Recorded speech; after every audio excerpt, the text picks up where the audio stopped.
की आपल्या लोकसंख्येच्या 50% हिस्सा असलेली जी मातृशक्ती आहे, जी स्त्री शक्ती आहे, ही मानव संसाधनाच्या रूपाने जेव्हा अर्थव्यवस्थेच्या अर्थचक्रामध्ये येईल त्याच वेळी ही प्रगती होते.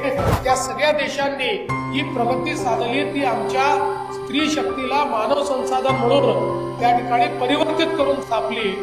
आणि मोदीजी असं म्हणतात की विकसित भारताची जी संकल्पना मी मांडतो ती संकल्पना तेव्हाच पूर्ण होऊ शकते ज्यावेळी आमची स्त्री शक्ती, आमची मातृशक्ती ही देशाच्या अर्थव्यवस्थेचा भाग होईल, देशाच्या मानव संसाधनाचा भाग होईल आणि देशाच्या वर्कफोर्सचा भाग होईल.